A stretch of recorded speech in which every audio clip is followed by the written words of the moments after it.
Cafe Anyway.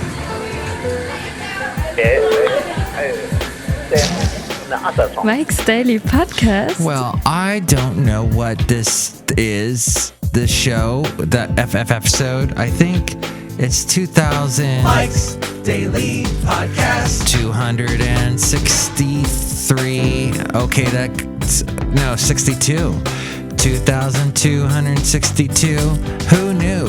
There's a show that I've done every day. It's Mike's Daily Podcast, and I've done it every day for 10 days in a row without getting interrupted. Whoa, that's amazing.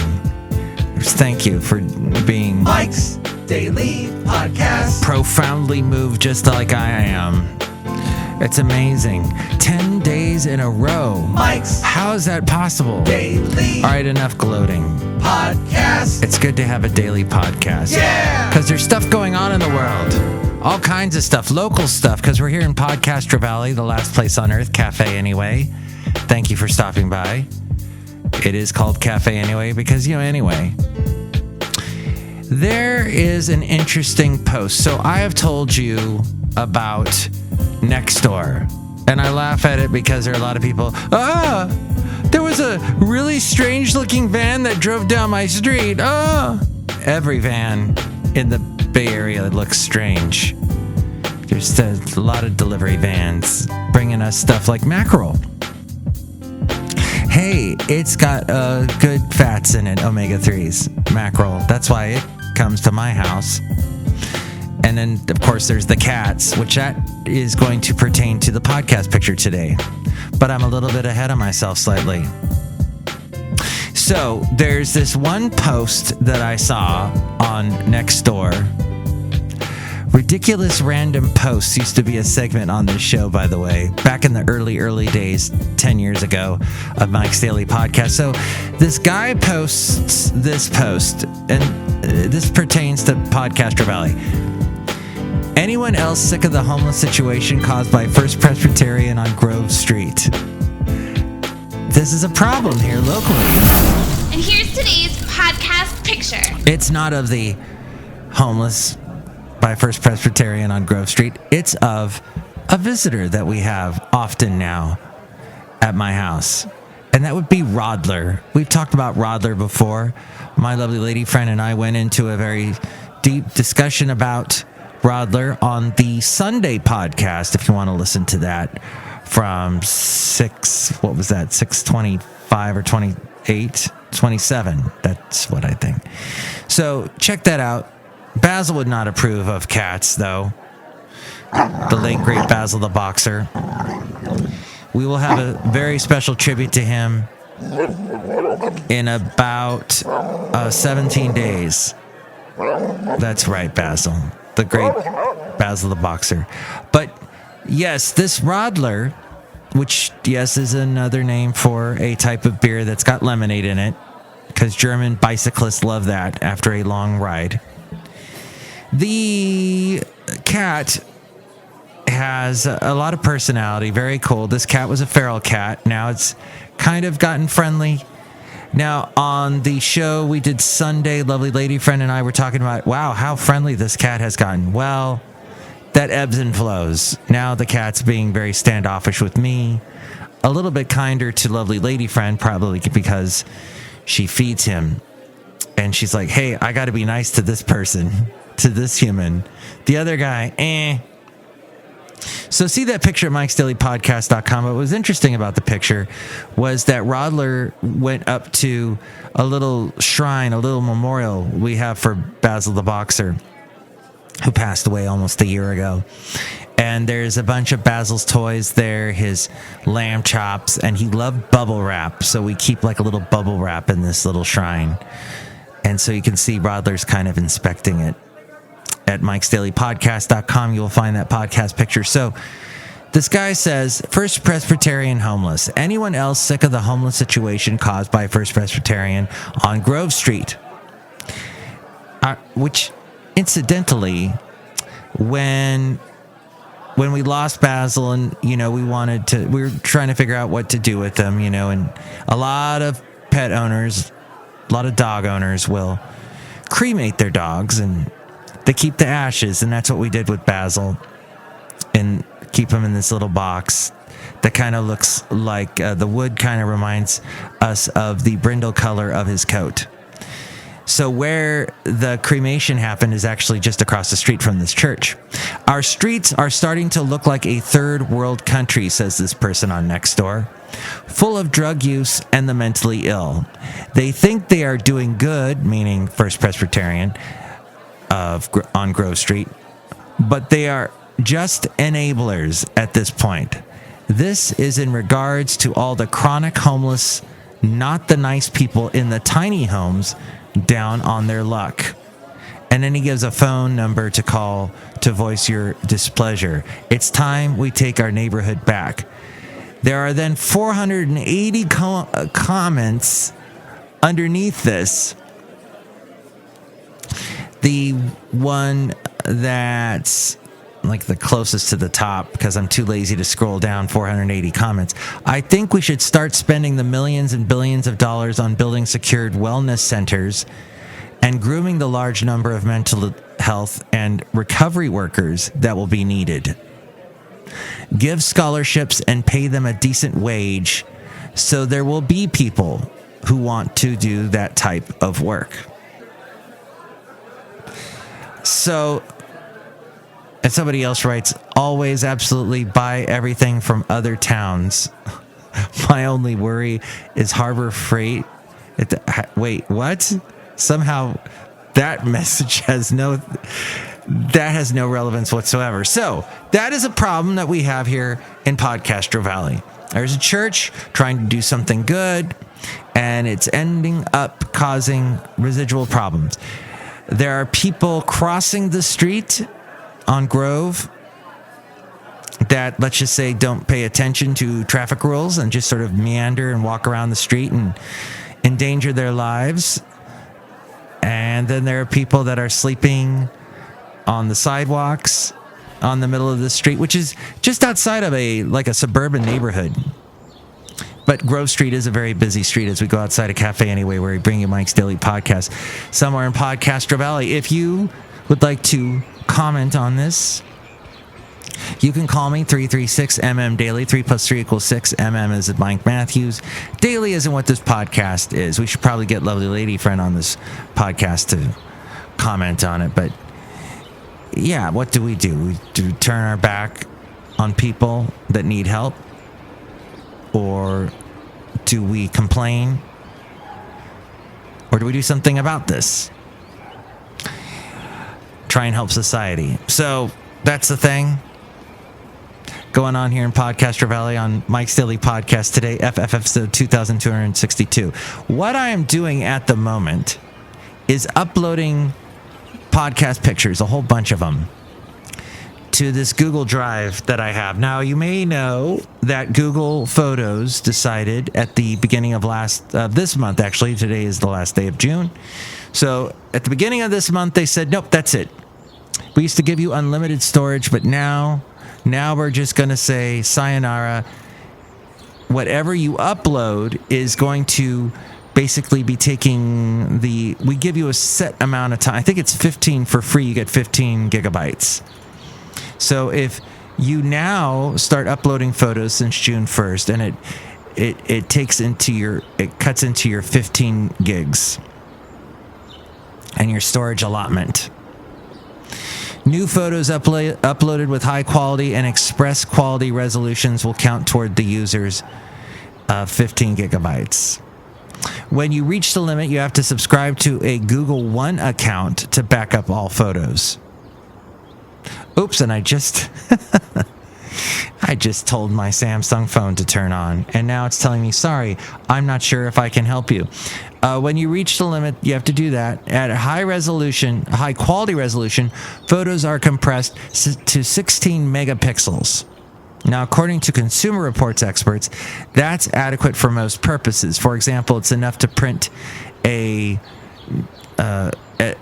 I guess this is 16.40 by 10.88 inch image at the industry standard of 300 pixels per inch. At express quality, images are compressed to 3 megapixels. If you'd like, you can store images at their original resolution by choosing that option in your settings, but they will take up more space in your Google Drive. For more space, you can pay $2 per month for 100 gigabytes or $10 a month for 1 terabyte. And that's a whole heck of a lot. The service features a mobile app that offers photo editing, tagging, live photo support, and machine learning supported search. Then, if you don't want to deal with that, you can go with Microsoft OneDrive. But they only give you only 5 gigabytes of free storage, whereas Google gives you 15, a whole 10 extra. And there's no in-app photo editing, which is fantastic with the Google Photos. And while it's a bit sparse on helpful photo features, OneDrive might appeal to Windows users. Whether or not you use Microsoft Office, you can access and share photos using the OneDrive app, which does not require an additional download for computer use. If the 5 gigabytes of free storage is too slim, you can pay about $2 per month for 100 gigabytes. Or if you want the 1 terabyte, it's $70 per year. Let's see, $10 per year, $10 per month for Google Drive, $70 per year. I think you're probably getting the better deal with Microsoft OneDrive. For $100 per year, you can access the family plan, which gives 6 users 1 terabyte of space each. Then Nikon has its own thing called Nikon Image Sprays. It's free, but there's limited storage. And that's, it looks like it's only 2 gigabytes. So that's even less. But Nikon camera owners can access up to 20 gigabytes of free storage in their image space service. Those who own certain Nikon cameras can also store an unlimited number of photos, scaled down to 2 megabytes. Interesting, I never heard about it. Now there's Shutterfly too. Shutterfly has been around forever. Now Google Photos at one time was called Picasa. And I remember I had that on my computer, and then they took it away, and it had to remove it because Google gives stuff and then takes it away. But Shutterfly, free unlimited storage, automatic photo uploading, photo printing service, limited download resolution, no in-app photo editing. It's a photo printing service. It also offers free unlimited storage for photos, but no videos. Yes, no videos, and that's a bummer. I just took some funny video, in fact, of Rodler playing with some new cat toys that lovely lady friend got. Shutterfly says most photos can be downloaded at full resolution. And then users who want full resolution versions of older photos will receive instructions in a company email sent that when a multiple download request is made. Now, as I recall, it was a little wonky. I hate using that word wonky, but it fits. It fits because that's how it is. And I still have some photos on Shutterfly, and it'll send me an email every once in a while from, hey, remember this photo you took in 2009? I'm like, oh my gosh. Memories. And that's why I bring all this up. Is photos, whether you like it or not, they are your connection to the past. And not that you should live in the past, but sometimes you can pull some fantastic ideas out of the past to help you in the present and maybe help you in the future. You can go, hey, I did this. Why am I so like, I've done this before? You know, we sometimes get down on ourselves and we forget, hey, wait a minute. We've done a whole heck of a lot in our lives. And sometimes looking at these photos remind us, hey, we're pretty incredible. Look what we've done in the past. So we've done some amazing feats in the past. We can do some amazing stuff in the future. Then real quick, Sony Play Memories. That's a thing with free unlimited storage of photos and videos, only if uploaded automatically with Play Memories home app. But you only get 5 gigabytes of free storage if manually uploaded. Never heard of that. I'll have to look into that. There's also Dropbox. That's got limited storage for free. and that's also 2 gigabytes. Everybody seems to be around 2 gigabytes. There's Apple iCloud. That's free but limited storage. That's about 5 gigabytes. For those who own Apple products, this service makes backing up your images super convenient, but the 5 gigabytes of free storage doesn't get you very far. Then you need to pay about $1 per month for 50 gigabytes. And then also, for $10 instead of 1 terabyte per month, $10 per month, you get 1 terabyte with Google. With Apple, it's $10 per month, and you get 2. Woohoo! And finally, Amazon Photos. Unlimited storage, automatic photo uploading, photo printing service.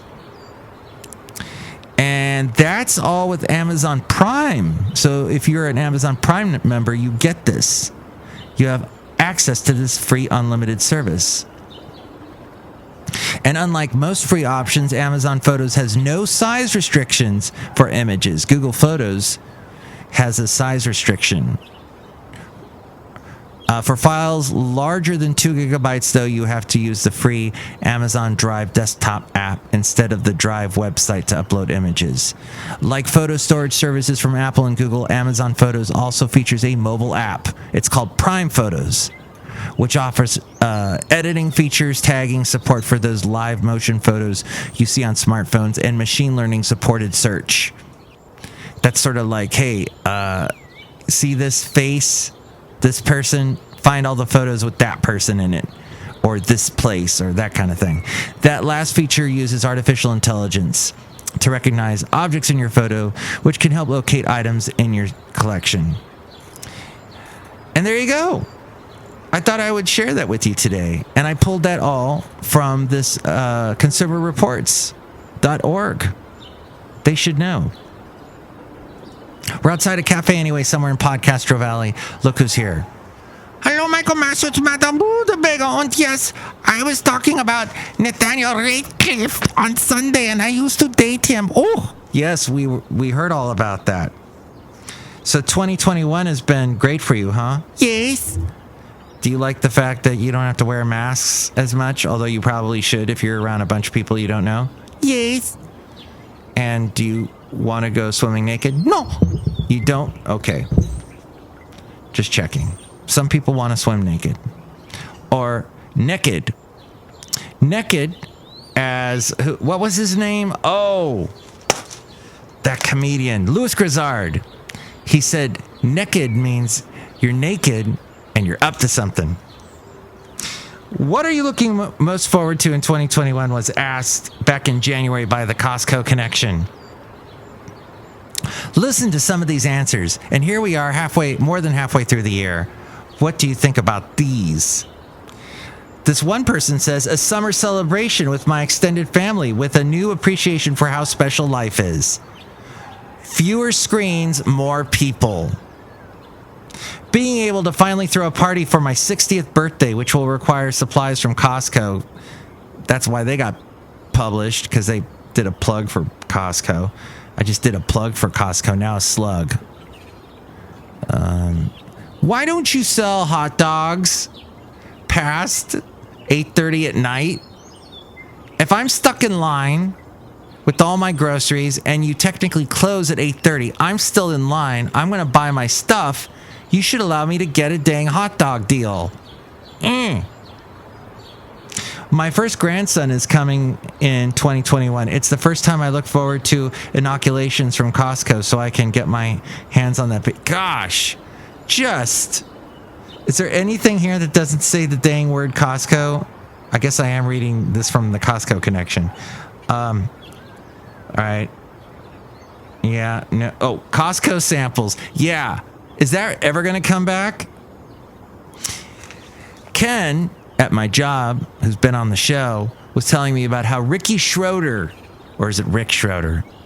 Ricky Schroeder, Mr. Silver Spoons, Mr. the prize fighter, son of John Voight himself. He's pretty conservative, like John Voight. And he was all up in arms about Costco making him wear masks. Well, then get sick, Ricky. Seeing my mother, who has been locked down in an assisted living facility for 8 months, and visiting my adult children and granddaughter on a regular basis. This other person says so much. Hugs, smiles, family, church, travel, restaurants, less stress and worry, lightheartedness, and less contention. This person says graduating from college as a 34-year-old mother of 2. Good job. And finally, a kinder, gentler society. I'd also like to be able to see my granddaughter go to prom and graduate with all of her peers. And I want my family to feel free to get together to celebrate 2021 holidays and special occasions. Perhaps 4th of July. But be careful, everybody. Wear that mask. One more person here. Hello, Mike. This is Floyd the Floorman. And this is John D, the engineer D. No, it's not. It's somebody else. That's right, it's Floyd the Floorman D. And it's Bison Bentley. Do you know that?